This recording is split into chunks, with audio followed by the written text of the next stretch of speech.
Oke, assalamualaikum warahmatullahi wabarakatuh. Perkenalkan, nama saya Wan Nurlia dari kelas B dengan NIM 24650100. Di sini saya akan menjelaskan pemanfaatan sumber daya alam yang berkelanjutan, tantangan dalam tata kelola industri pariwisata yang berbasis kearifan lokal. Di sini ada Ketut Kasta Arya Wijaya, Fakultas Hukum, Universitas Warmadewa, Bali, Indonesia.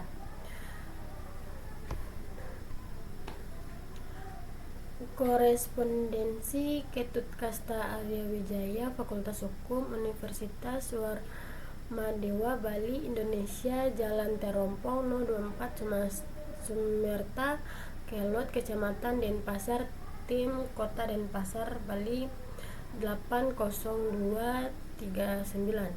Email Kasta Arwijaya, Nomalcom.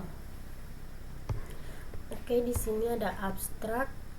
Tulisan ini akan mendeskripsikan dan menganalisis potensi dari pemanfaatan sumber daya alam dalam pembangunan pariwisata daerah yang mempunyai sumber daya alam yang indah dan masih alami. Salah satu destinasi wisatawan pemanfaatan sumber daya alam dalam industri pariwisata sudah menjadi kecenderungan saat ini.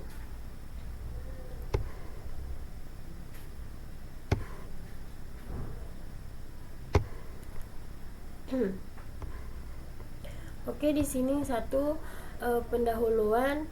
Indonesia mempunyai kekayaan alam yang sangat beragam, baik biotik maupun abiotik, terbarukan dan tidak terbarukan. Sumber daya alam yang kaya seperti sumber daya hutan yang disebut emas hijau, mutiara hijau, zamrud yang mengorbit di garis khatulistiwa, dan sumber daya alam seperti sungai dan danau terkadang secara metaforis disebut emas biru.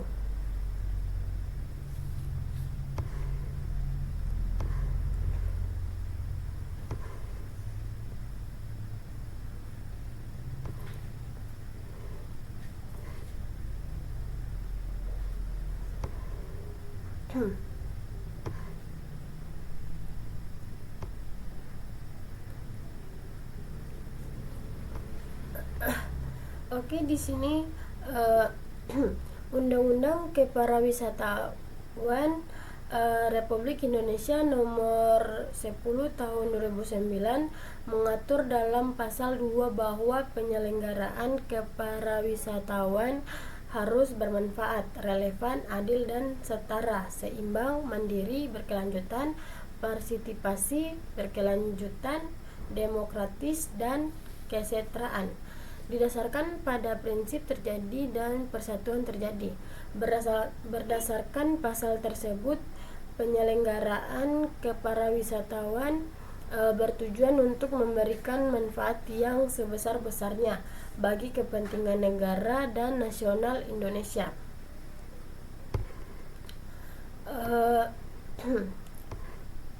Kemudian di sini ada metodologi penelitian. Dalam penulisan ini, metode yang digunakan adalah penelitian hukum normatif yang melibatkan penggunaan beragam bahan hukum dan literatur yang terkait dengan isu yang sedang dibahas. Kemudian materi tersebut dianalisis dengan melakukan deskripsi mendalam terhadap substansi yang menjadi fokus kajian, di mana analisis dilakukan secara bertahap dari aspek yang umum menuju yang lebih khusus. Pendekatan deduktif-induktif diterapkan dalam proses analisis ini guna memastikan keterpaduan dan kedalaman pemahaman terhadap isu yang sedang diselidiki, sehingga diharapkan hasil kajian yang komprehensif dan relevan dapat diperoleh. Kemudian di sini ada hasil penelitian dan pembahasan. Sumber daya alam adalah sumber kesejahteraan bagi semua umat manusia yang hidup di alam semesta. Tanpa sumber daya alam, umat manusia tidak akan bisa melangsungkan hidupnya, seperti adanya udara yang bersih, ekosistem yang berjalan natural, dan adanya alam bersih yang bisa untuk melangsungkan kehidupan manusia. Pemanfaatan sumber daya alam yang cenderung eksploitatif akan mengganggu ekosistem alam. Tidaklah tepat jika kita memandang sumber daya alam sebagai objek yang harus dimanfaatkan secara optimal dari sudut pandang etika lingkungan hidup. Oke. Di sini ada pemanfaatan SDA dalam pembangunan pariwisata guna mewujudkan kesejahteraan masyarakat.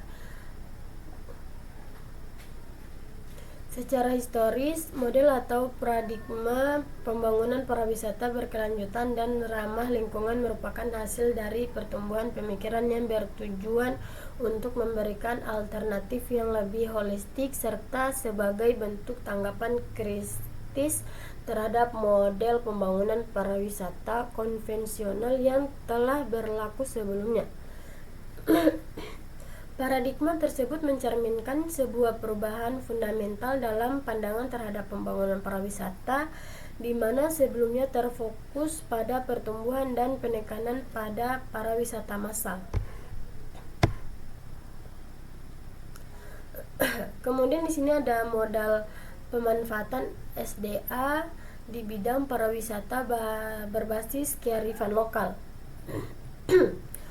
Pemberdayaan masyarakat mewakili sebuah konsep yang terintegrasi dalam paradigma pembangunan yang menggarisbawahi pentingnya memperhatikan berbagai aspek utama dari keberlangsungan masyarakat. Pendekatan ini meliputi tidak hanya sumber daya manusia yang terdiri dari masyarakat dan lingkungannya, tetapi juga memperhitungkan dimensi material, fisik, dan manajerial. Selain itu, kompleksitas pemberdayaan masyarakat juga mencakup dimensi yang lebih luas seperti aspek sosial, budaya, ekonomi, politik, keamanan, dan perlindungan lingkungan hidup.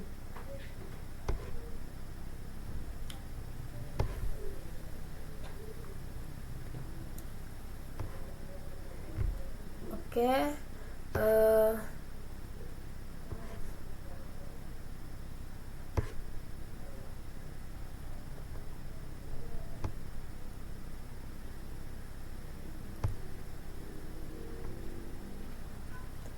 Kemudian oleh karena itu harus ada keseimbangan antara manfaat ekonomi dan kelestarian ekologi, sebab kita tidak bisa memungkiri adanya kontradiksi antara pembangunan dan lingkungan hidup.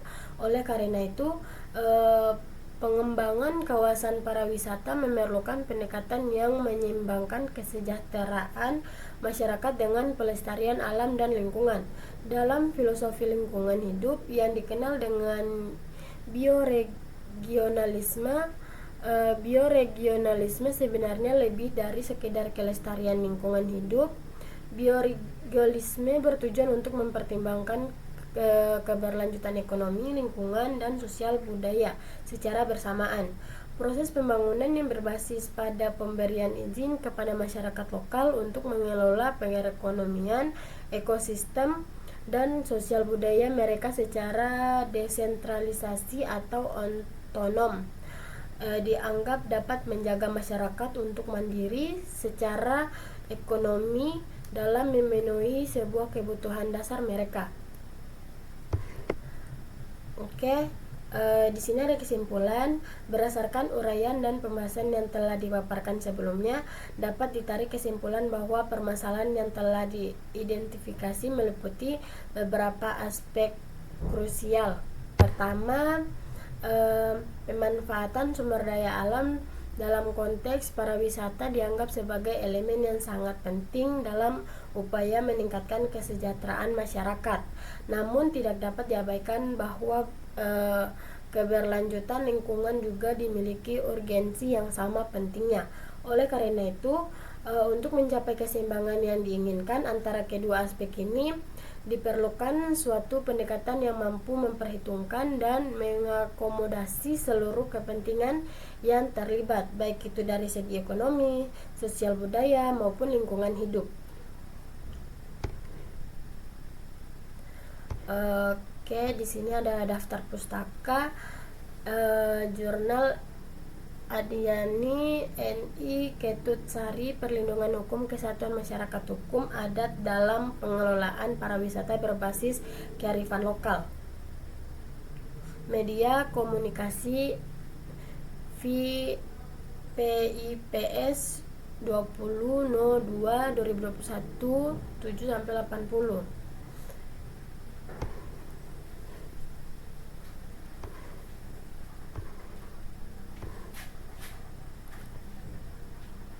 Oke, itu saja penjelasan dari saya. Lebih dan kurangnya mohon dimaafkan. Saya akhiri, wabillahi taufiq walhidayah. Wassalamualaikum warahmatullahi wabarakatuh.